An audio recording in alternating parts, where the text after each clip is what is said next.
दूध, दही, छाछ, मक्खन, घी एक ही कुल के हैं। बोलो सही है कि गलत है? जम के तो बोलो रे राजगढ़ वालों, सही है ना? दूध, दही, छाछ, मक्खन, घी एक ही कुल के हैं, एक ही घर के हैं। इनका गोत्र भी एक ही है, एक ही कुल में निवास है इनका, एक ही गोत्र है इनका, एक ही परिवार है इनका, एक ही घर में रह रहे हैं, पर सबकी कीमत में अंतर है। दूध 80 रुपये लीटर, बोलो सही है कि गलत है? ठीक है। दही की कीमत बढ़ी कि नहीं बढ़ी? अरे बोलो बोलो जम के, बढ़ गई ना? कम से कम अगर दूध 80 है तो दही 100, 125, 150 तो होगा। छाछ और कम, बोलो सही है? इसके बाद में मक्खन, मक्खन की कीमत दही से ज़्यादा है। और फिर घी, घी की कीमत मक्खन से ज़्यादा है।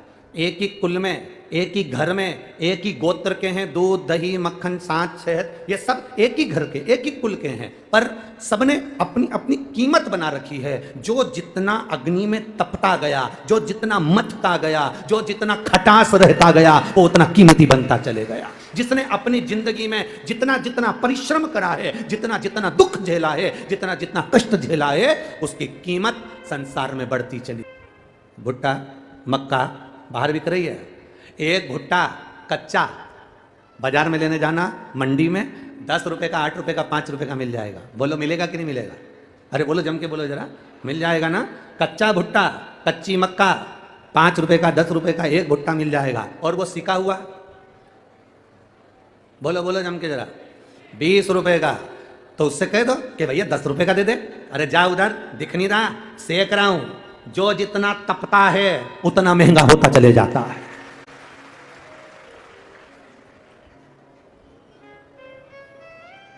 कच्चे की कीमत कम है, पर पके हुए की कीमत ज्यादा है। आप जितना जितना संसार सागर में पक जाओगे, जितना जितना संसार सागर में आप तप जाओगे, उतना उतना अपनी कीमत बढ़ती चली जाएगी। जितने जितने तपोगे, जितना जितना कष्ट सहन करते चले जाओगे, जितना जितना लोग आप शब्द कहते चले जाएंगे। कोई तुम्हें गाली देना तो तुम सबसे ज्यादा प्रसन्न होना, भगवान ने बड़ी कृपा करी जो तेरे ने मुझको गाली दी। मैं जितनी तपूंगी, मैं जितना कष्ट झेलूंगी, मैं जितना जितना त्राण झेलूंगा, उतना उतना मेरी जिंदगी के रास्ते क्लियर होते चले जाएंगे, साफ होते चले जाएंगे। ये शिव कथा कहती है।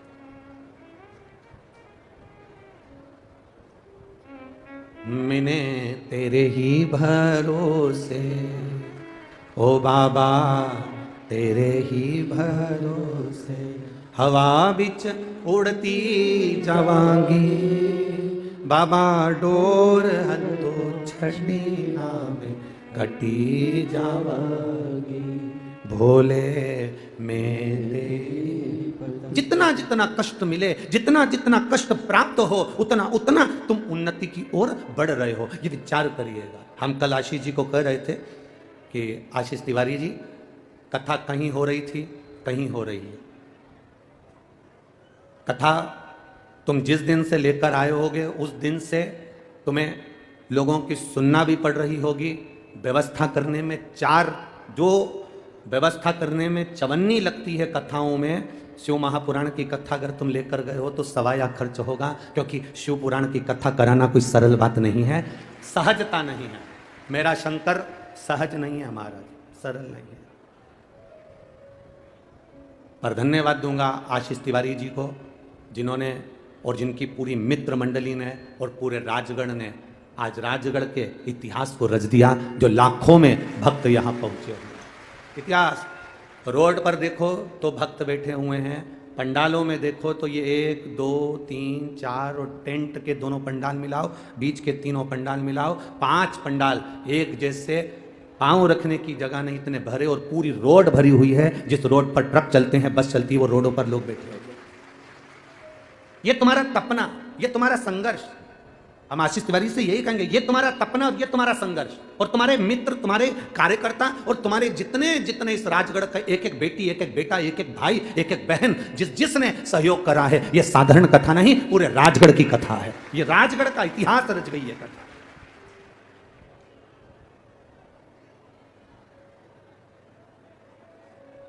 ये राजगढ़ का इतिहास रच रही है कथा। ये भीतर का बल है, आपके भक्ति का बल।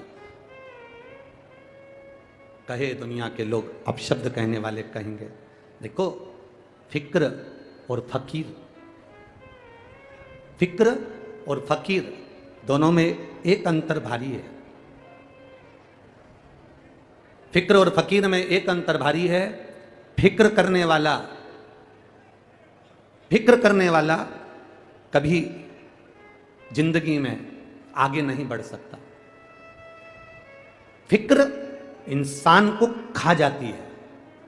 फिक्र और फकीर में अंतर है कि फिक्र कर कर के व्यक्ति चिंता में पड़ पड़ कर व्यक्ति बीमार पड़ जाता है। दोनों में अंतर है। फिक्र इंसान को खा जाती है और फकीर एक साधारण सा सहज संत, साधु, सन्यासी, तपस्वी, साधक, उपासक, एक फकीर, एक जो साधारण सा भिक्षा मांगकर अपनी जिंदगी जी रहा है, इसमें और फिक्र में अंतर है। फिक्र इंसान को निगल जाती है और फकीर फिक्र को निगल जाता है। उसको कोई फिक्र नहीं होती।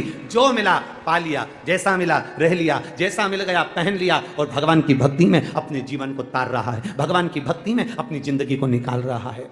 ये अपने जीवन का एक आनंद होना चाहिए।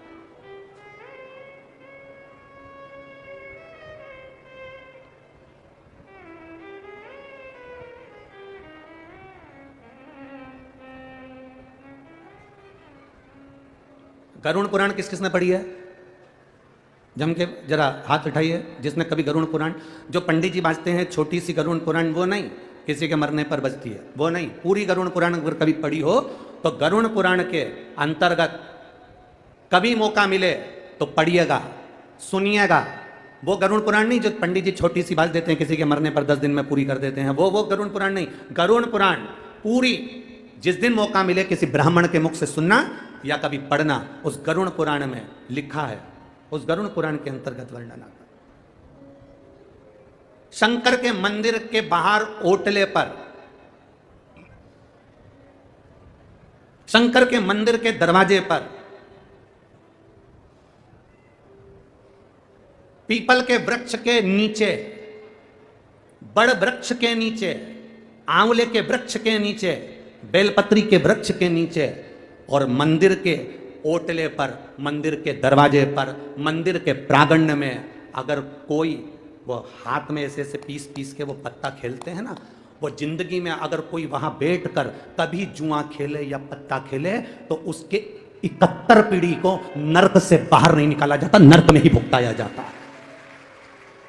उसकी 71 पीढ़ी नरक के अंदर पड़ी रहती है। वो कभी जिंदगी में चाहे कितना भी ब्राह्मण को भोजन करा ले, चाहे कितना भी वो पिंड दान कर ले, गया जी का दान करिया है, तर्पण करिया है, तिलांजलि दिया है, ब्रह्म कपाली करिया है, चाहे वो कितना भी अंतिम संस्कार कर दे और चाहे 12वां अच्छा करे चाहे 13वां अच्छा करे, कितना भी ब्राह्मण को जिमा ले, तो भी उसकी पीढ़ी तरती नहीं है। जो शंकर के मंदिर में बैठकर जुआ खेले या शंकर के मंदिर में बैठकर पत्ते खेले या पीपल के वृक्ष के नीचे, बड़ के वृक्ष के नीचे, आंवले के वृक्ष के नीचे, बेलपत्री के वृक्ष के नीचे या शंकर के मंदिर के प्रांगण में अगर बैठकर आप जिंदगी में कभी पत्ते खेल रहे हो, जुआ खेल रहे हो, तो उसकी 71 पीढ़ी कभी जिंदगी में नहीं तर सकती, उसके घर का कभी विकास नहीं हो सकता, वो जिंदगी भर पूरी जिंदगी रोते ही निकाल सकता। ये अब आज के जमाने में ग्रामीण क्षेत्र में जाकर अगर आप बोलोगे तो गांव के लोग हंसते हैं। हम निवेदन करना चाहेंगे, जिसका घर मंदिर के पास में होता है, जिसका घर तुम्हें लग रहा है कि तुम्हारे घर के पास में ये पीपल के पेड़ है और पीपल के पेड़ के नीचे लोग पत्ते खेलने बैठते हैं, तो फर्ज तुम्हारा बनता है, तुम पास में रहते हो, जैसे ही तुम्हें मालूम पड़े कि 4 बजे पत्ता खेलने आएंगे तो 3 बजे पूरे फर्श पे पानी ढोल दो। तुम पूरे फर्श पर पानी ढोल दो। एक काम तो तुम भी कर सकते हो ना। अच्छा, तुम्हें लग रहा है कि ये मंदिर के प्रांगण में पत्ते खेलेंगे, जुआ खेलेंगे, बस उसी समय पर तुम मटका भर के हंडा लेके जाओ और देवी जी आए ना जैसे गंगा मैया, ऐसी 2-3 बार उंडे दो, दूसरी बार कहीं का बैठेगा ही नहीं। थोड़ा सा हमें भी उसके परिवार का ध्यान रखना है, कहीं उसके परिवार वाले नरक तो नहीं भोगेंगे। थोड़ा सा पुण्य हमको भी उनको कमा कर देना है। इसलिए कभी जिंदगी में, कभी तुम्हारे क्षेत्र में, तुम्हारे ग्रामीण भाव में शंकर के मंदिर पर अगर कोई पत्ता खेले, जुआ खेला, वो 71 पीढ़ी का शरीर मिला है। 83 लाख 99,999 योनियां काटने के बाद ये 84 लाख भी योनि ये मनुष्य की देह मिली है, ये मानव का शरीर मिला है। इस मानव के शरीर को हम पहचाने तो, हमारे वेद और पुराण को हम जाने तो, हमारे शास्त्र को हम पहचाने तो। ना हम हमारे शास्त्र को पहचान रहे हैं, ना हम हमारे वेद को पहचान रहे हैं, ना हमारी इस पुराणों को पहचान रहे हैं। हम तो केवल अपनी आनंद की जिंदगी में कि मैं जो कर रहा हूं बहुत अच्छा कर रहा हूं, मेरे बराबर दुनिया में कोई नहीं कर सकता, मैंने जो करा सब अच्छा करा, बाकी के किसी ने भी करा वो बेकार करा। ये हमारे भीतर की एक विचारणीय सोच गलत है। शिव जी के 3 नेत्र हैं। कितने नेत्र हैं शंकर भगवान के? 3। आपके कितने हैं? जम के बोलो जरा, पक्का?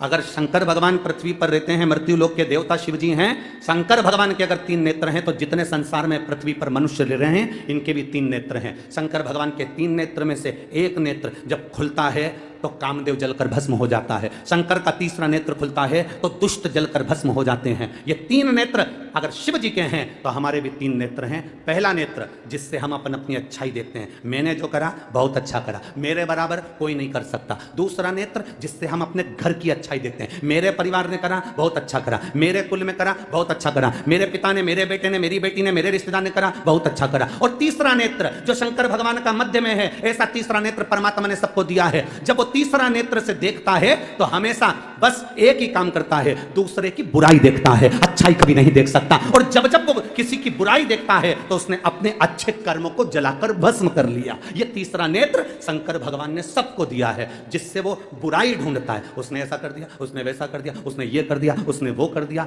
आपका तीसरा नेत्र शंकर भगवान अपने तीसरे नेत्र को बंद कर कर रखते हैं, तो आप भी अपना तीसरा नेत्र बंद कर कर रखो। जब ये खुलेगा हमारी अच्छाई को जलाकर भस्म कर देगा, हमारे पुण्य को जलाकर भस्म कर देगा, हमारी श्रेष्ठता को जलाकर भस्म कर देगा। हमारे भीतर का कुछ अच्छा जीवन में हमने करा होगा वो अच्छाई को नष्ट कर देगा। इसलिए अपने तीसरे नेत्र को खुलने मत दो। कभी किसी में हम ये ना देखें कि इसमें ये बुराई है, हम ये देखें। कल कथा में कहा था ना, कई लोग कहते हैं मेरी जीजी बहुत अच्छी है, तो जीजी अच्छी नहीं है। अच्छा कौन है? जम के बोलो जरा। जिसने बोला, किसी ने कहा मेरे काका जी अच्छे हैं, कोई कहे मेरा गांव अच्छा है, कोई कहे मेरे पटेल साहब अच्छे हैं, कोई कहे हमारा ये व्यक्ति बहुत अच्छा है। अगर जो व्यक्ति तुमसे कह रहा है कि वो अच्छा है, अच्छा वो नहीं है, अच्छे तुम हो। इसलिए क्योंकि तुमने उसमें कुछ ना कुछ अच्छाई देख ली, इसलिए तुम अच्छे हो। अगर तुम बुरा देखते तो तुम बुरे हो जाते। अच्छा देखिए अपने जीवन में।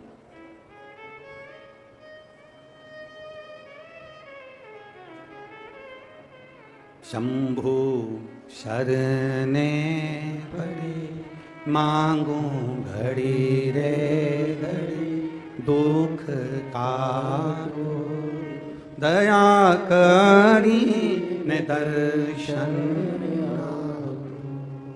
ये हमारे ऊपर है, हम अच्छा देख रहे हैं बुरा देख रहे हैं। ये हमारे ऊपर है, हम कैसा कर्म कर रहे हैं। हमारे ऊपर है, हम क्या ग्रहण कर रहे हैं।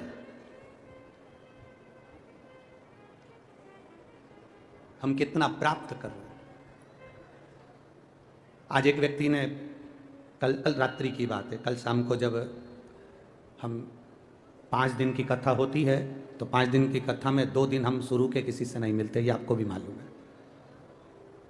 5 दिन की कथा में जो पीछे के 2 दिन रहते हैं बस उसी में हम लोगों से मिलते हैं, बाकी के हम मिलते नहीं। 7 दिन की कथा में जो शुरू के 4 दिन होते हैं हम उसमें किसी से नहीं मिलते, चाहे कोई भी हो, हमारा मिलना नहीं होता। क्योंकि इस शरीर के लिए भी भजन करना जरूरी है। आप भी भजन करो, हमें भी करने दो। आप भी नाम जप करो, हमें भी करने दो। आप भी स्मरण करो, हमें भी करने दो। तो हम नहीं मिलते। कल मिले तो एक चौकड़ी की शर्ट पहना हुआ एक लड़के ने एक प्रश्न किया, हालांकि भीड़ हो रही थी तो सब हटा रहे थे उसको। उसने कहा गुरुजी मुझे आपसे एक प्रश्न करना है। बोलो क्या बात है। अब उसको धक्का भी दे रहे हैं लोग, परंतु वो क्या कहना। हमारा कहना है इतने सारे लोग कथा सुनने आते हैं,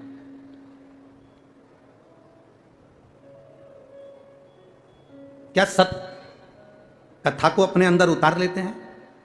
क्या सब शिव महापुराण की कथा को अपने भीतर उतार लेते हैं? क्या सब शंकर की भक्ति को अपने अंदर उतार लेते हैं? हमने उस बच्चे से उस समय तो नहीं कहा, पर वो बच्चा अगर यहां बैठा हो तो अवश्य सुनना। 2 बातें अपनी जिंदगी में उतारिएगा। एक शक्कर को रेत के ढेर में डाल दो और रेत में उस शक्कर को मिला दो। चींटी जो होती है ना, वो रेत को नहीं लेती, किसको लेती है? जम के बोलो जरा। शक्कर को ले लेती है, चीनी को ले लेती है। चींटी उठाती है, उसी तरह जो शंकर के भक्त होते हैं चींटी की तरह होते हैं, वो शिव की कथा को उठा लेते हैं। वो राम नाम, कृष्ण नाम, शिव नाम को उठा लेते हैं, वो धारण करते हैं। और दूसरा, अपने भीतर उतारिएगा, पानी का जो हंडा होता है, मटका होता है, घगरा होता है, वो नल के नीचे सीधा लगाओ चाहे उल्टा लगाओ।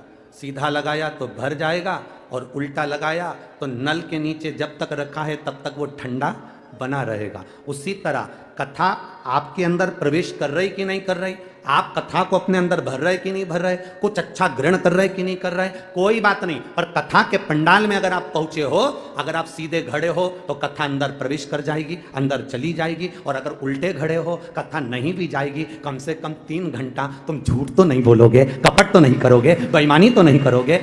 आप खुद अनुभव करो कि 3 घंटे कथा में पहुंचने के बाद मोबाइल बंद हो जाता है। 3 घंटे कथा में पहुंचने के बाद तुम फालतू की बात नहीं करते। 3 घंटा कथा में पहुंचने के बाद तुम्हारा फालतू लड़ाई नहीं होती, झगड़ा नहीं होता, विवाद नहीं होता, तुम किसी को गाली नहीं देते। 24 घंटा गाली देने वाला भी कथा के 3 घंटे मुंह से गाली नहीं निकाल सकता, क्योंकि वो बैठा है, किसको देगा? कोई झगड़ा करेगा फालतू का। तो 3 घंटे कम से कम तुम मौन हो, 3 घंटे कम से कम तुम अपशब्द नहीं कर रहे, 3 घंटे तुम्हारे मुंह से गलत विचार नहीं आ रहे, 3 घंटे तुम कुछ गलत नहीं कर रहे। तो ये सोचो कि नल के नीचे मटका रखा है, कम से कम ठंडा है, बस इतना ही काफी है। जितनी देर बैठे उतना भजन काफी है तुम्हारे लिए। वो अंदर प्रवेश करे ना करे, कथा अंदर जाए ना जाए। कोई तुमसे पूछे इतनी भीड़ हो रही है, लोग रोडों पर बैठे हुए हैं, 5 पंडाल भरे पड़े हैं, सब जगह भीड़ भीड़, कहाँ जाए तू? नहीं, मैं तो जाऊं, मैं तो जाऊं। क्या करेगी वहां जाके? टीवी पे सुन ले? नहीं, मैं तो जाऊं। नल के नीचे मटका रखा है, वो सीधा हो चाहे उल्टा, सीधा है तो भरा जाएगा, उल्टा है तो ठंडा रह जाएगा। उतनी देर उसको शीतलता मिलेगी। शीतलता मिली कि मेरे महादेव को मिलने में देरी नहीं लगेगी, वो मिल जाएगा, मेरा शंभू मिल जाएगा।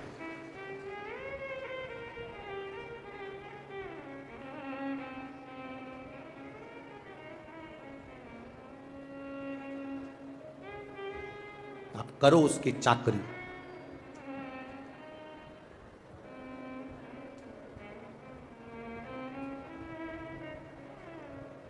आप करो शंकर का गुणगान।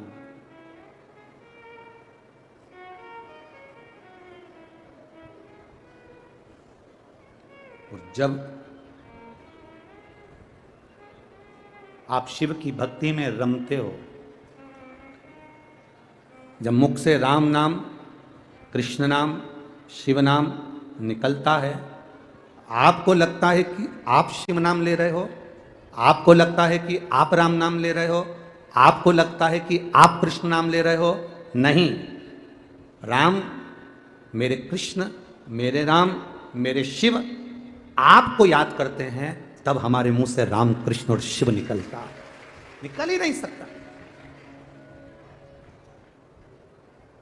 क्या है ये इतना इतना आप लोग बैठकर जपते रहते हो? श्री शिवाय, बोलो बोलो, जम के बोलो जरा, श्री शिवाय नमस्तु, श्री शिवाय, श्री शिवाय, श्री शिवाय, श्री शिवाय, श्री शिवाय। ये जप रहे हो आप, नमः शिवाय बोल रहे हो आप, ओम नमः शिवाय बोल रहे हो आप, राम नाम ले रहे हो आप, कृष्ण नाम ले रहे हो आप। ये है क्या?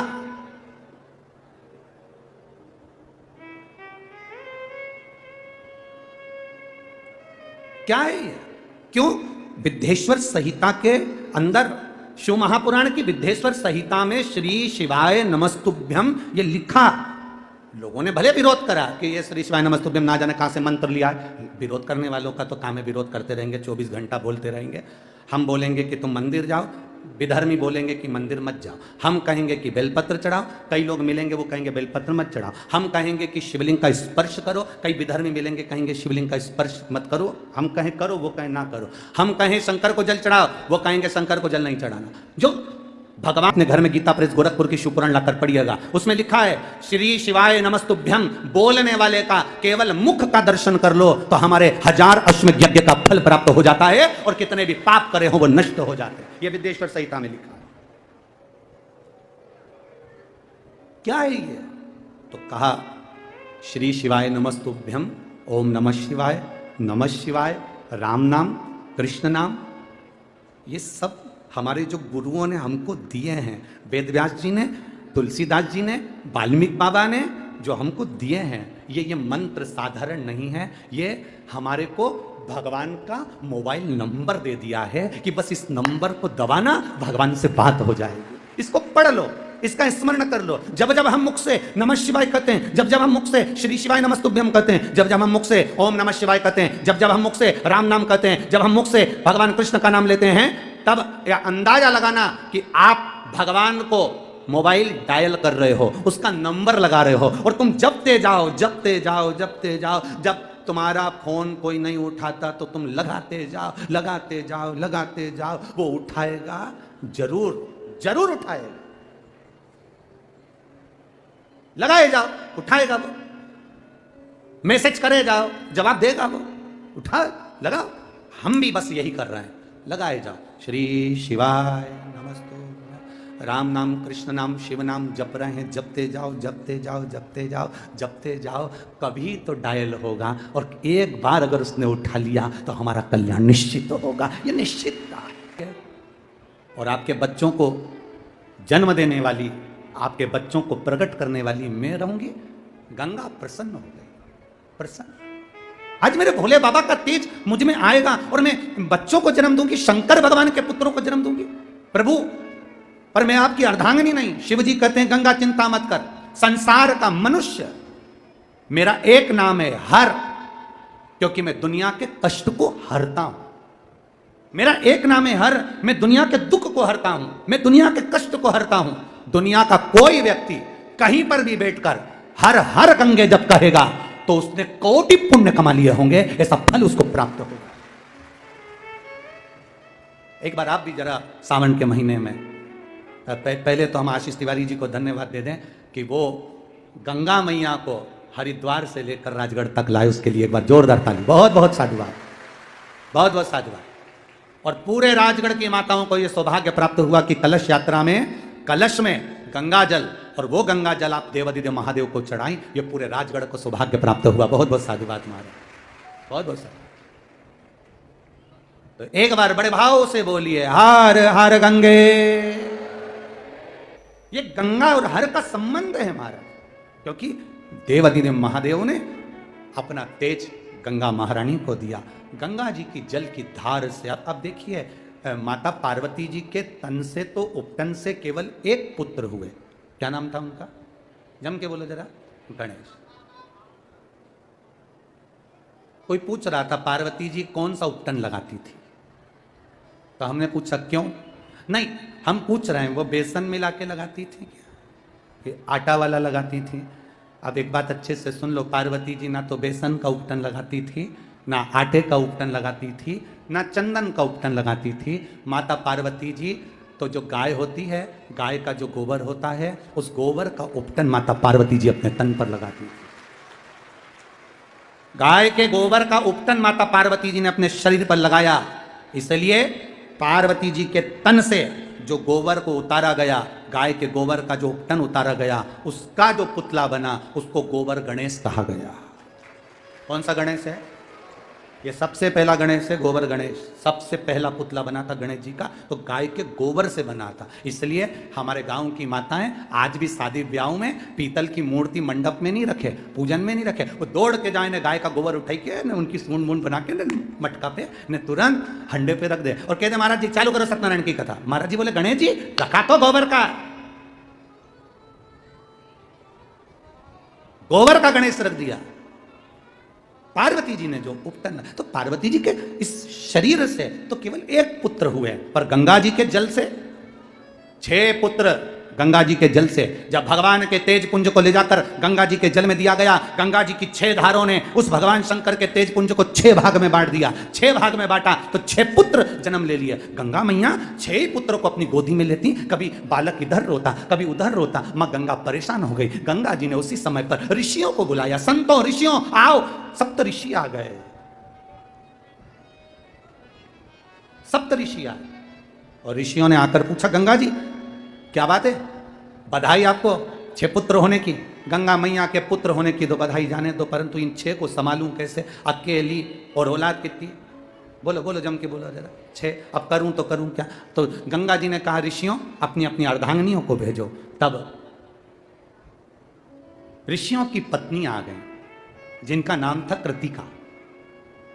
उन्होंने गंगा जी के 6 पुत्र को, सप्त ऋषियों की पत्नी कृतिकाओं ने गंगा जी की 6 पुत्रों को पालना प्रारंभ करा, बड़ा करना प्रारंभ करा। पर 6 पुत्र की आदत ऐसी थी कि रोए तो एक साथ, दूध पिए तो एक साथ, और जब बिलक बिलक कर रोना चालू करें तो एक साथ, भूख लगे तो एक साथ। सारी कृतिकाएं, ऋषियों की पत्नी भी परेशान हो गई। तब आखिरी में गंगा जी ने विचार करा, कुछ तो करना पड़ेगा। गंगा जी ने कहा, कृतिकाओं इनको यहां घाट पर सुला दो, घाट पर सुलाओ। 6 को घाट पर सुलाया। गंगा जी ने अपने हाथ में जल लिया। अगर मैंने शिव की आराधना तप साधना से करी है, मैंने शंकर को विश्वास के साथ पूछा है, तो ये 6 एक हो जाएं। जो गंगा जी ने पानी छोड़ा, कृतिकाओं ने देखते ही जल छुड़वाया, तो कृतिकाओं के सामने 6 पुत्र एक हो गए। पर कि हम कर्पूर गौरम कर्णावतारम हो गए।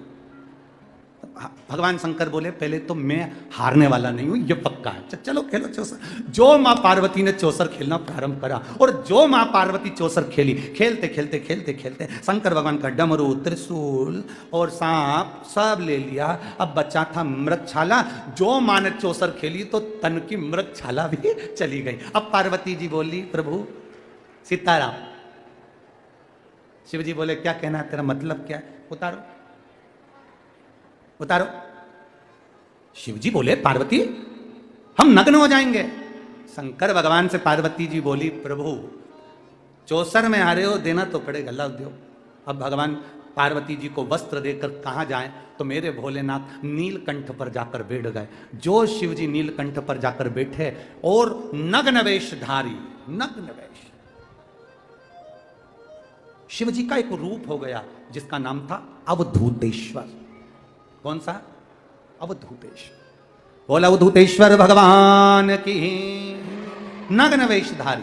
अब भगवान मन में सोचे कि नग्न वेशता आ गई। थोड़ी देर बाद षडानंद कार्तिकेय आए। माता से पूछा, मां पिताजी कहां हैं? माता ने कहा, बेटा तेरे पिताजी चौसर खेले थे और वो सब हार गए, तो पता नहीं बहुत दिन हो गए हुए, दिख नहीं रहे।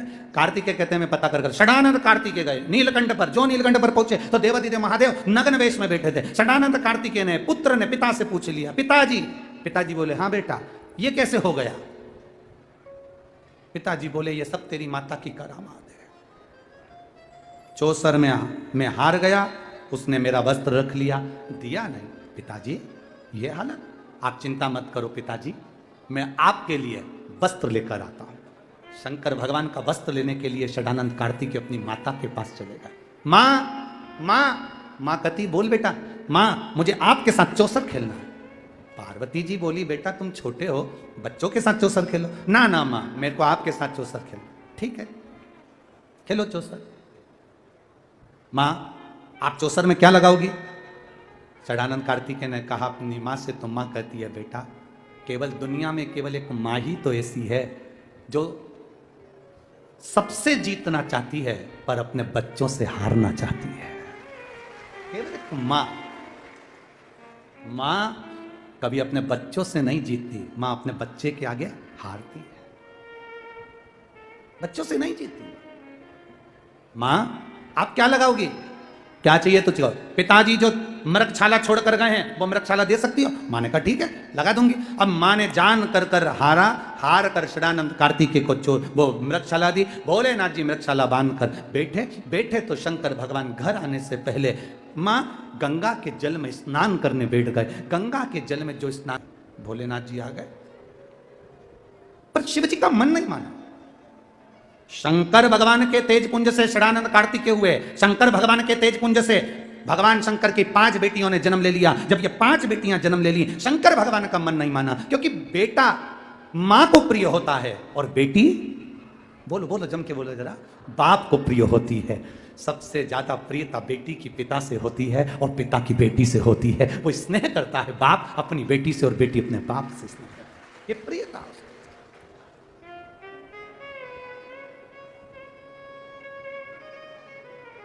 एक निवेदन आप सबसे करना चाहेंगे, रक्षाबंधन का त्योहार आए, कितना भी झगड़ा हो तुम्हारा, कितना आपस में चाहे तुम्हारी बोल चाल नहीं हो, तो भी निवेदन है अपने घर की बहन बेटी को, अपने घर की बेटियों को, बुआ को, जीजी को प्रयास करना।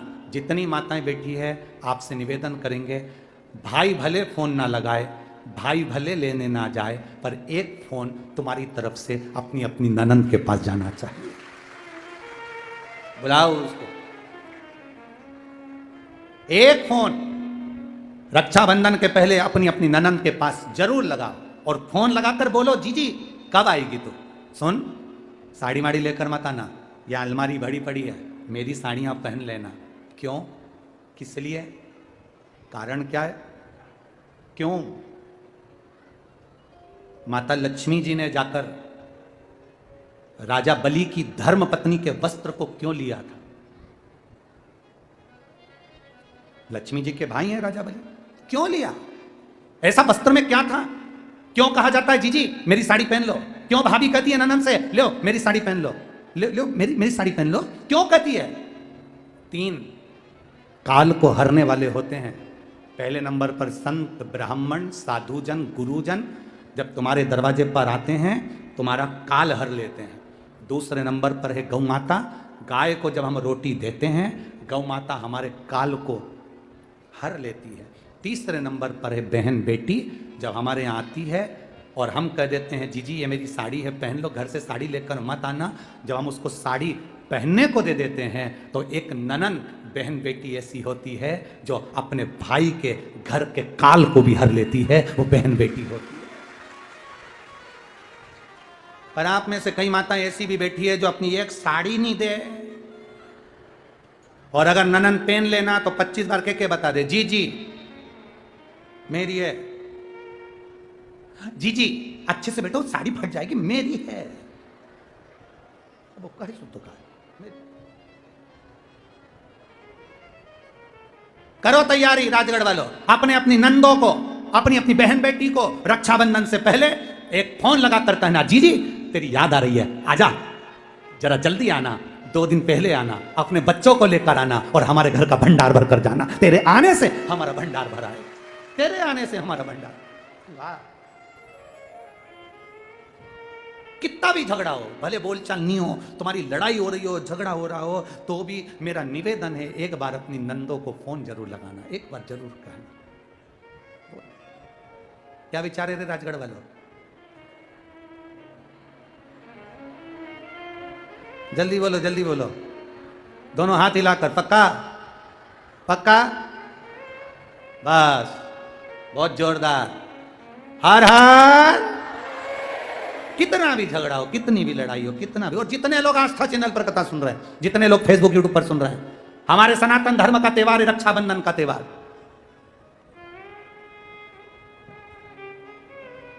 खुश होकर मनाइए।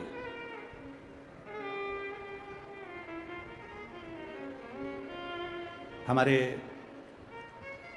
ब्रह्म कुमारी आश्रम की बहनें भी रक्षाबंधन का त्योहार बड़े आनंद से मनाती हैं। ब्रह्म कुमारी आश्रम की बहनें,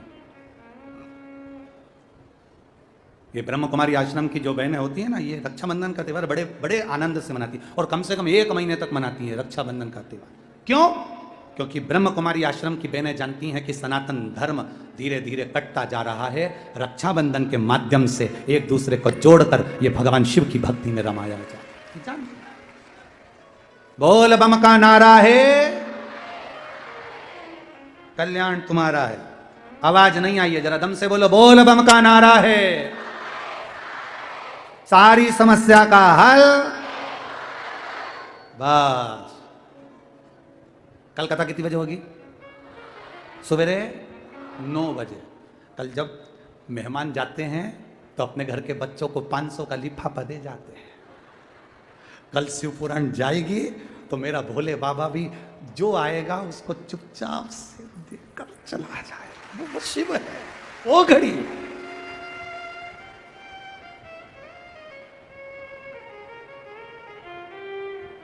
वो शंकर है मेरा, वो घड़ी। अरे मैंने तेरे ही भरोसे बाबा, तेरे ही भरोसे हवा बिच उड़ती बाबा, डोर हथो छड़ी नामे कटी भोले में ते। शिव कथा कर शंकर भगवान का मन नहीं मानता और वो अपनी बेटियों से मिलने के लिए गंगा के घाट पर पहुंच जाते हैं। गंगा के घाट पर जब देवाधिदेव महादेव पहुंचते हैं, मेरे ओगरदानी जब पहुंचते हैं, बेटियां जल फेंकती हैं महादेव पर, महादेव जल फेंकते हैं बेटियों पर, जल से अटखेलियां होती है। ये प्रसंग श्री गणेश जी महाराज ने मां पार्वती से जाकर कह दिया। मां मां मां, पार्वती जी ने पूछा क्या बात है गणेश, क्या हो गया? गणेश जी बोले मां, पिताजी रोज ना जाने कहां चले जाते हैं, दिखते नहीं, आपको मालूम है? नहीं। मां, मां गंगा के घाट पर पिताजी जाते हैं और 5 कोई स्त्रियां हैं, 5 कोई स्त्रियां हैं, 5 कोई कन्या हैं जो पिताजी पर जल की वृष्टि करती हैं, जल फेंकती। बहुत सुंदर प्रसंग है शिव महापुराण का। तेज शिव महापुराण की कथा कहती है, ध्यान रखना, किसी के कहने पर एकदम भड़क मत जाना, किसी के बोलने पर पहले विचार करना कि क्या सही क्या गलत है। कहना, सुनना, समझना जरूरी है। पार्वती जी को क्रोध आ गया,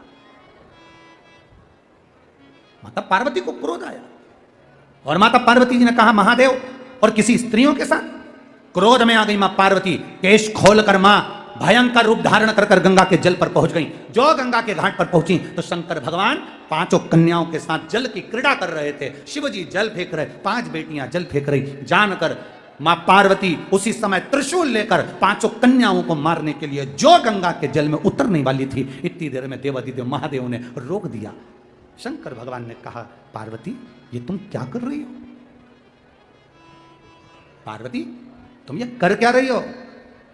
पार्वती जी कहती हैं मैं इन 5 स्त्रियों को मार दूंगी, इन 5 कन्याओं को मार दूंगी। कौन है ये? शंकर भगवान कहते हैं पार्वती तुम इनको समझ नहीं पाओगी, ये मेरी पुत्रियां हैं। जब तुमने मेरे वस्त्र ले लिए थे, वस्त्र पहनकर जब मैं आ रहा था तब मैंने गंगा का स्नान करा था। मेरे शरीर के तेज से, गंगा के जल से 5 लड़कियों ने जन्म लिया था, जिसका नाम बोलो जम के, जया, विषहरा, श्यामली बारी, दौतली और देव। ये 5 बेटियां मेरे तेज पुंज से प्रकट हुई है, ये मेरी बेटी हैं। गंगा मैया ने इनको प्रकट किया है, गंगा जी ने इनको प्रकट। पार्वती जी हाथ जोड़कर क्षमा मांग रहे हैं। बाबा ओगरदानी से, बाबा त्रिकालदर्शी कैलाशी से माता पार्वती जी ने क्षमा मांगी, गलती हो गई, क्षमा कर। शिव कहते हैं सुनो पार्वती, मेरी ये 5 बेटियां जल के वेग में सर्प के स्वरूप में रहेंगी। इनको निंद्रा की देवी के रूप में पूछा जाए। हमने आपको पहले भी कथाओं में कहा, नींद की गोली खा रहे हो तो उसको छोड़ दो, प्रैक्टिकल करके देखना, कम से कम 5 दिन 10 दिन प्रैक्टिकल करिए। नींद की गोली को छोड़ो, पलंग पर सोने से पहले मोबाइल बंद करो और मोबाइल बंद कर कर जब आप सोने का समय हो, नींद की गोली ना खाकर हाथ में जब थोड़ा सा जल लीजिए, जया, विषहरा, श्यामली बारी, दौतली और देव 5 कन्याओं का नाम लेकर पानी का आचमन कर कर मोबाइल बंद कर कर आराम से सो जाओ। सवेरे आराम से आपकी नींद खुलेगी, रात्रि में आपकी नींद नहीं खुल सकती। ये शिव की बेटियां निंद्रा के रूप में भी पूजा जाती है। गोली खाना जरूरी नहीं कि आप गोली खाएं, नींद की गोलियां नहीं खाना चाहिए ज्यादा, शरीर को बेकार करती है। तो नींद की गोली ना खाकर शंकर भगवान की 5 बेटियों का नाम एक बार वापिस बोलिए। सब जितने बैठे हो, रोड पर जितने बैठे हैं, जितने बाहर बैठे हैं, जितने पंडालों में, 5 पंडालों में बैठे हैं, जो गाड़ियों, तुम्हारी बेटी राज और महलों का राजा मिला।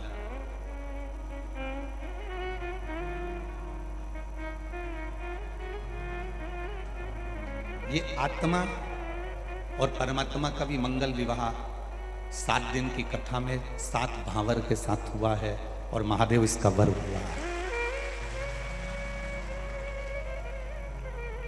वो महलों का राजा है कि नहीं ये नहीं मालूम, पर ये जरूर है कि वो महाकाल उज्जैन का राजा तो है, ये निश्चित।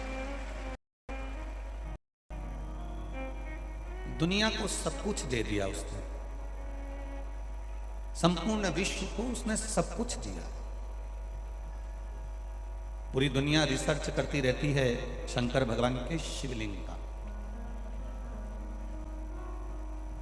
पूरी दुनिया रिसर्च करती रहती है भगवान शंकर के मात्र शिवलिंग का कि शिवलिंग में ऐसा है क्या। आज से कई वर्ष तक पहले तक लोगों को इस चीज पर भी रिसर्च नहीं करा कि आखिर बेलपत्री में ऐसा है क्या। भगवान कालाधिपति महाकाल राजा की कृपा से, काशी विश्वनाथ की कृपा से, कुबेर भंडारी की कृपा से इस व्यासपीठ ने जब जनमानस को और उसको खाना सिखाया, तब कई लोगों ने, कई औषधियों ने रिसर्च करना प्रारंभ करा कि आखिर बेलपत्री से sugar, BP, thyroid, blood pressure ये सब नॉर्मल कैसे होते जा रहा है। तो उन्होंने भी अपने रिसर्च सेंटर में एक बेलपत्री का रिसर्च करना प्रारंभ करा। आखिर एक फिर बीच में इस व्यासपीठ ने कहा कि रुद्राक्ष तांबे के कलश में गलाकर उसको शिवजी पर जल चढ़ाकर उसका आचमन करो। फिर रिसर्च सेंटरों ने फिर रिसर्च करना प्रारंभ करा कि रुद्राक्ष में ऐसा होता क्या है कि लोगों की बीमारी ठीक हो जाती है। तब उन्होंने रिसर्च कर कर निकाला कि रुद्राक्ष में वो तत्व है कि जिससे कई रोग समाप्त हो जाते। पहले मंदिर में बेलपत्र चढ़ती थी, यहाँ बुजुर्ग माताएं भी बैठी हैं, भाई भी बैठे हैं, ग्रामीण लोग भी बैठे हैं, बच्चे बैठे हैं, नवयुवक बच्चे, बेटा बेटी बैठे हैं, बहुएं बैठी हैं। इन सब ने देखा होगा पहले बेलपत्र चढ़ती थी, मंदिर के पीछे सड़ती रहती थी, पड़ी रहती थी, निर्माल्य हो जाती थी, बाद में उसको विसर्जन कर दिया जाता था। आज प्रत्येक शिव मंदिर में आप बेलपत्र चढ़ाते हैं तो दूसरा व्यक्ति खड़े होकर इंतजार करता है कि ये चढ़ा कर जाएगा और मैं उसको उठाकर ले जाऊंगा और खा लूंगा। प्रत्येक शिव मंदिर, एक एक शिवालय, एक एक देवालय में, शिव के धाम में भगवान शंकर के एक आनंद के साथ बेलपत्री के महत्व को लोग जाने। शिव मंदिर जाने से फल क्या होता है उसको लोग पहचाने।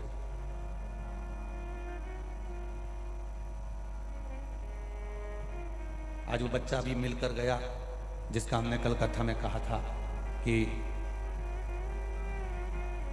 पलंग पर पड़ा रहता था, मुंह पे से लाल टपकती रहती थी, विवेक काम नहीं करता था, शरीर शिथिल था। कहाँ है वो बेटा? गया कि है? ये नहीं, एक और, हाँ वो है, वो बाबू का दर्शन आस्था चैनल वाले भी करें, जो पलंग पर दिन रात पड़ा रहता था, मुंह में से लाल टपकती रहती थी, उसकी बुद्धि विवेक कुछ काम नहीं करता था। एक लोटा जल शिव को चढ़ाने का क्या फल मिला। वाणी अभी पूरी भले नहीं आई पर चलना प्रारंभ कर दिया, मुंह में से लाल टपकना अपने आप धीरे धीरे बंद हो गई, विवेक ने काम करना प्रारंभ करा। ये शिवलिंग पे चढ़े हुए जल का महत्व है कि उसका फल क्या मिलता। एक पत्र जिसमें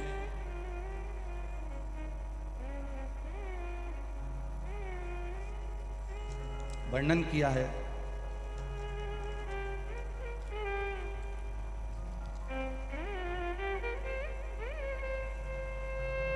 मैं हित पालीवाल, उम्र मेरी 11 वर्ष है। हित पालीवाल, उम्र मेरी 11 वर्ष है। इस बच्चे को देखेंगे जो अभी ऊपर आया था, जिसको उठाकर लेकर आए थे। ये बच्चा 10 दिन का था तब इसको निमोनिया हुआ। इंजेक्शन के लगने से ब्रेन में नस चौक हो गई। उसके बाद पैरों ने पाम में काम करना बंद कर दिया। इसका बहुत इलाज करवाया, फिर भी 2016 में इसका ऑपरेशन भी करवाया, फिर भी कोई फायदा नहीं हुआ। पलंग पर पड़ा रहता था क्योंकि पाँव काम नहीं करते थे, ब्रेन काम नहीं करता था क्योंकि अंदर की नस फट चुकी थी, ऑपरेशन करवा दिया था, आराम नहीं था। 2022 से कथा सुनना प्रारंभ करी। 1 लोटा जल शिव जी को चढ़ाकर उस जल का आचमन इस बच्चे को कराना प्रारंभ करा। अब ये बच्चा अपने पाँव पर थोड़ा खड़ा हो जाता है और ब्रेन ने भी, इसके हाथ नहीं चलते थे, हाथ उठने लगे। बेटा हाथ उठाओ। हाँ, श्री शिवाय नमस्तुभ्यम। बैठिए। धीरे धीरे 10 दिन का बच्चा था तब इसके हाथ पैर ने काम करना बंद कर दिया था, इसके ब्रेन ने काम करना बंद कर दिया था, पलंग पर पड़ा रहता था। आज 2022 में कथा सुनते सुनते इस बच्चे ने जो बल पकड़ा है, पलंग पर से उठकर आज कुर्सी पर बैठा है, थोड़ा चला है और विवेक ने काम किया। इसको शिव तत्व कहते हैं। दुनिया कितना भी इल्जाम लगाए, दुनिया कितना भी अपशब्द कहे, दुनिया कहे कि सियोर वाला महाराज व्यासपीठ पे बैठकर टोटके बताता है, अगर टोटके से किसी का भला हो रहा है तो सियोर वाला महाराज बताता है। ये टोटका नहीं है। आपको बारंबार व्यासपीठ से कहते हैं शिव महापुराण की पुस्तक, शिव महापुराण गीता प्रेस गोरखपुर की घर में लेकर आकर पढ़ना। जितने शब्द इस व्यासपीठ से यहाँ से कहे जाएंगे, एक एक बेलपत्री, एक एक जल की महत्वता, एक एक चावल के दाने की महत्वता जो बताई जाएगी, वो व्यासपीठ से कभी भी मन से नहीं बताई जाएगी, इस पोथी या सारे पुराणों में से निकाल कर ही बताई जाएगी, अलग से नहीं बताया।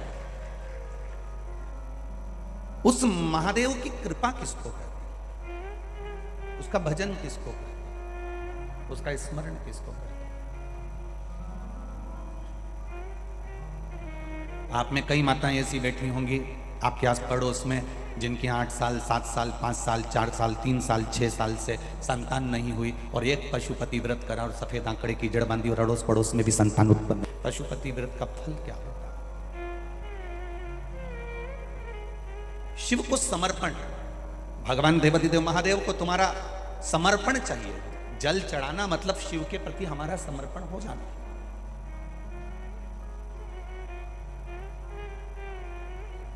एक पत्र है ममता विश्वकर्मा, अंकपात मार्ग उज्जैन से। मेरा बड़ा बेटा विजय विश्वकर्मा, कहीं बैठी हैं ममता विश्वकर्मा, अंकपात मार्ग उज्जैन, कहीं बैठी हो तो हाथ हिलाइएगा जहां कहीं बैठी हो। ममता विश्वकर्मा, अंकपात मार्ग उज्जैन से मेरा बड़ा बेटा विजय विश्वकर्मा बहुत दिनों से पढ़ाई कर रहा था शासकीय नौकरी लगने के। कई बार नंबर नहीं आए, कई बार मन उचिष्ट हो गया। टीवी पर कथा महाशिवपुराण देखी, उसमें पशुपतिनाथ के व्रत के बारे में बताया।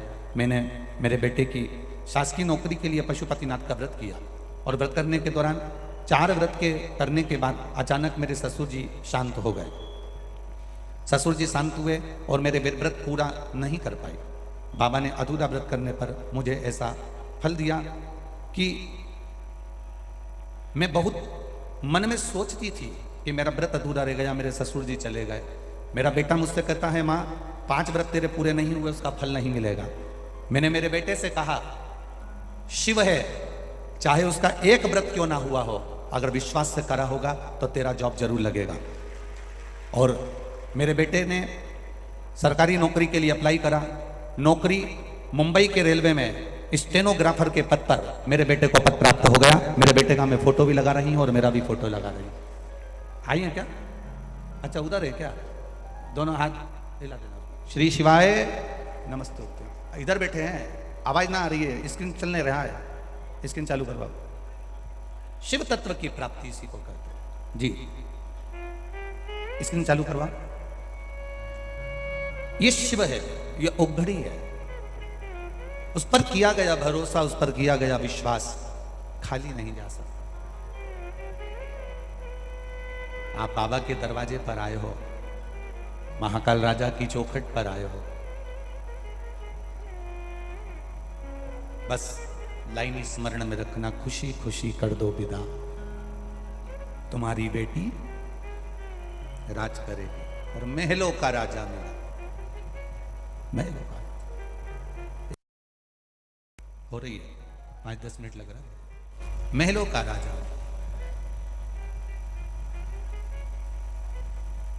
इस मन को, इस चित्त को, इस बुद्धि को, इस वृत्ति को आप देवादिदेव महादेव के चरणों में अगर छोड़ दोगे, इस मन को भगवान के श्री चरणों में अगर आप समर्पित कर दोगे, एक बार ये चित्त, एक बार ये बुद्धि, एक बार ये मन देवादिदेव महादेव का यदि हो गया, तो फिर हमको संसार सागर में रोना नहीं पड़ेगा, वो हाथ पकड़कर पार उतार देगा।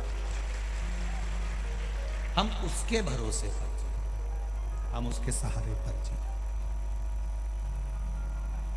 मैंने तेरे ही भरोसे बाबा, तेरे ही भरोसे हवा बिच उड़ती जावागे बाबा, डोर हटो छड़ीला में कटी जावागी, भोले मैं तेरी पतंग, शंभू मैं तेरी पतंग, हवा बिच उड़ती जावागे बाबा, डोर हटो छड़ीला में कटी जावागी।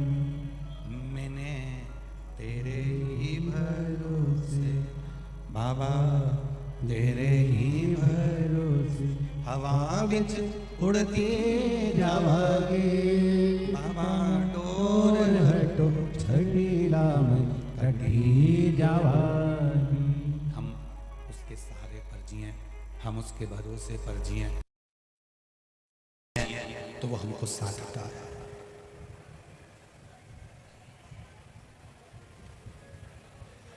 कपड़ा बदल लेना सरल है, पर कर्म बदलना कठिन है। कपड़े बदलने में 1 मिनट लगता है, ये शर्ट पसंद नहीं आई दूसरा पहन लिया, या कुर्ता पसंद नहीं आया दूसरा पहन लिया। आते हो शिव महापुराण तक पहुँचते हो, भगवान शंकर की चौखट तक पहुँचते हो, उसके चरणों में अपना शीश नवाते हो, तब जाकर तुम्हारा कर्म बदल पाता है, तब जाकर। कपड़े रोज बदलते हो, कपड़े रोज चेंज करते हो, कपड़ा रोज बदलते हो, कोई कोई 2 दिन में बदलता है, कोई कोई हफ्ते में बदलता है, कोई कोई 10 दिन में बदलता है। कपड़े रोज बदलते हो, कपड़ा हफ्ते भर में, 3 दिन में, 5 दिन में, 7 दिन में बदलते हो। तो शिव महापुराण की कथा कहती है, कर्म बदलने के लिए भी परमात्मा की चौखट को ढूंढना, कपड़े बदलना होता है तो अलमारी खोलना पड़ती है, और कर्म बदलना होता है तो मन, बुद्धि और चित्त खोलना होता है परमात्मा की चौखट।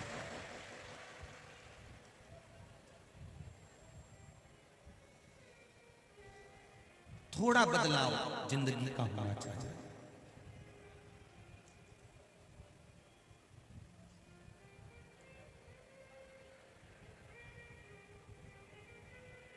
ये 4 जगह ऐसी है जहां पर यदि आपका अपमान हो जाए तो समझ लेना कि भगवान की कृपा हुई। 4 जगह शिव महापुराण की कथा में तारकासुर के 3 बेटे तारकाक्ष, विदुम्माली और कमलाक्ष की कथा कर रही है, शिव महापुराण की कथा कर रही है। शिव महापुराण की कथा जो वेदव्यास जी ने वर्णन करी है, 4 स्थान ऐसे हैं जहां पर यदि आपका अपमान हो जाए तो समझ लेना कि भगवान ने तुम पर कृपा करी है। 4 स्थान। पहले नंबर का, माता, घर की माँ अगर तुम्हारा अपमान कर दे, अपशब्द कह दे, ताने दे दे, गाली दे दे, आड़ा टेढ़ा बोलकर तुम्हारा अपमान कर दे, तो समझ लेना कुछ परमात्मा की कृपा हुई है, तेरा भाग्य चमकने वाला। दूसरे नंबर पर पिता, घर का पिता अगर आपका मान लो किसी भी रूप में अपमान कर देते हैं, या शब्द कह देते हैं, या आड़ा टेढ़ा कर देते हैं, तो बुरा नहीं मानना। पिता किसी पुत्र का यदि अपमान कर देता है, अपने पुत्र का यदि शब्द कह भी देता है, तो बेटे का भाग्य बदल देता है पिता के अपमान से।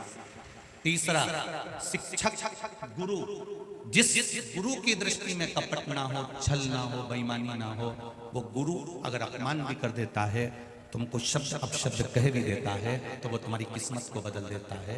स्वयं गुरु द्रोणाचार्य का चरित्र पढ़ना, जिस गुरु ने कितना कितना कहा और बेटे वो शिष्य उसका जीवन पलट गया। चौथे नंबर का, शिव महापुराण की कथा में गए हो, शंकर की चौखट पर गए हो, मंदिर में गए हो, देवालय में गए हो, तुम बहुत ऊंचे पद पर क्यों ना हो, और वहां पर भी अगर कोई तुम्हें धक्का मार दे या शब्द कह दे या कुछ तुम्हारा अपमान कर दे, तो समझ लेना परमात्मा ने तेरे को अच्छा चुनकर उन्नति की ओर बढ़ाया। शिव महापुराण में 4 स्थान बताए हैं जहां पर यदि आपका अपमान हो जाए, आपको अपशब्द कह दिया जाए, ताने दे दिए जाए, आड़ा टेढ़ा भी कह दिया जाए, तो समझ लेना कि कुछ हमारा पुण्य उदय हुआ होगा, इसलिए परमात्मा ने ये लीला रची है। सम्मान दुनिया देती है। सम्मान कौन देता है? जम के बोलो जरा। दुनिया देती है। घर के लोग सम्मान देंगे, परिवार वाले सम्मान देंगे, रिश्तेदार सम्मान देंगे, कुटुंब वाले सम्मान देंगे, समाज वाले सम्मान देंगे। अच्छा काम करोगे तो दुनिया के लोग सम्मान देंगे। सम्मान दुनिया के लोग देते हैं और अपमान मेरा महादेव देता है खुद। जान क्यों देता है? प्रसंग तुम्हारे भीतर भी एक प्रश्न जागृत होना चाहिए कि महादेव अपमान क्यों देता है, उसका कारण क्या है? क्या कारण?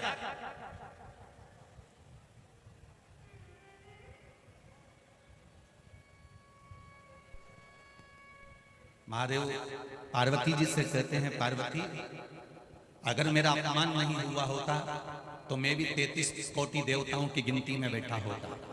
निकल यहां से बाहर, निकल जा यहां से। बड़ा आया दर्शन करने बैठ गया, बड़ा आया कथा सुनने बैठ गया, बड़ा आया यहां आकर बैठ गया, निकल बाहर। ये अपमान के शब्द कभी कभी महादेव निकलवाते हैं। क्यों निकलवाते हैं? जब तेरे भीतर इस अपमान से थोड़ी सी भी ज्वाला जगेगी तो तुझे लगेगा कि अब एक बार मैं भी शिव पुराण की कथा करवाऊंगा, एक बार मैं भी शंकर के मंदिर जाऊंगा। उठा रहा है, प्रकट कर रहा है अपने 4 स्थान पर। अगर शब्द अपशब्द हो जाए, 4 स्थान पर अगर कोई अपमान भी कर दे, माँ भी अपने बेटे को अपशब्द कर दे, पिता अपने बच्चे को अपशब्द कर दे, कोई सदगुरु, तुम्हारा गुरु कोई सदगुरु भी अगर अपशब्द कर दे और तुम्हारा अपमान कर दे, और शिव महापुराण की कथा हो, चाहे मेरे भोलेनाथ मेरे बाबा का धाम हो, उसकी चौखट, कोई मंदिर, कोई देवालय हो, चलेगा। दुनिया के सताए लोग यहाँ सीने से लगाए जाते हैं, दरबार में भोले बाबा के दुख दर्द मिटाए जाते हैं। तुम उसकी शरण में आ गए, तुम उसके पास आ गए, तुम उसके नजदीक में आ गए। आवाज खींचना पड़ रही, उसको देख, नजदीक में, उसके करीब में आ गए। उसके पास में अगर पहुंच गए और कुछ शब्द अपशब्द भी हो गए तो उसको सोच लेना कि महादेव ने तेरे लिए कुछ अच्छा सोचा होगा, कुछ अच्छा सोचा होगा।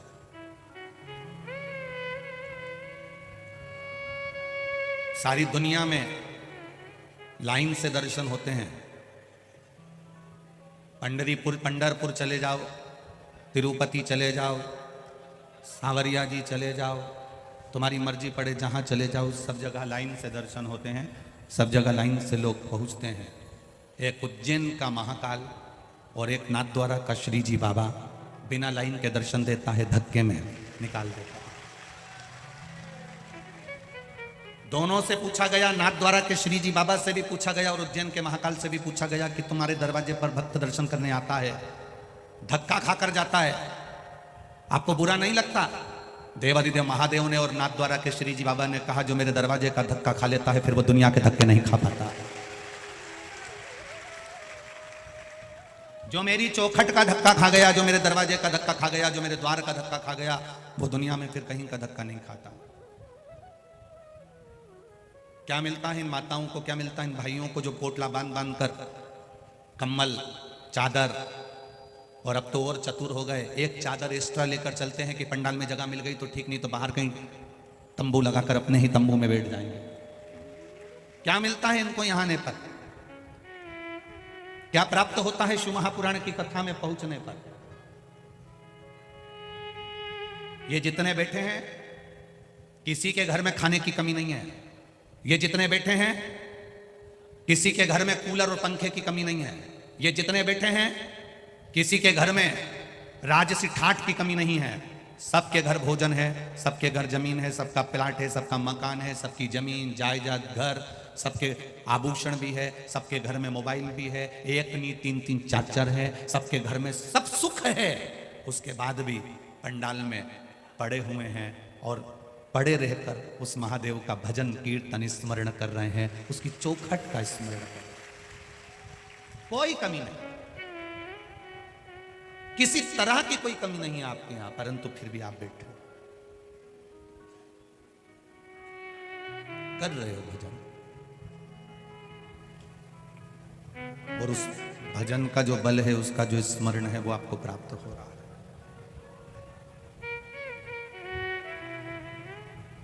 शिव तत्व से प्राप्त हो रहा है।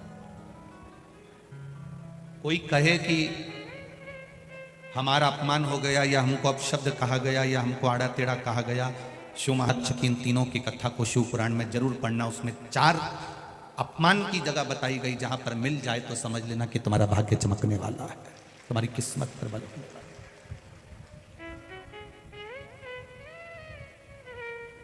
है। मां की गाली में, मां की बद्दुआ में भी दुआ होती है। पिता की गाली में, पिता की मार में भी दुआ होती है। गुरु के अपशब्द में भी, गुरु की गाली में भी, गुरु के ताने में भी दुआ होती है। और शिव पुराण हो, चाहे भगवान का मंदिर हो, उसकी चौखट से जो गया, जिस रूप में गया, उसको उस फल की अनुभूति महादेव करा ही देता है। दुख नहीं करना।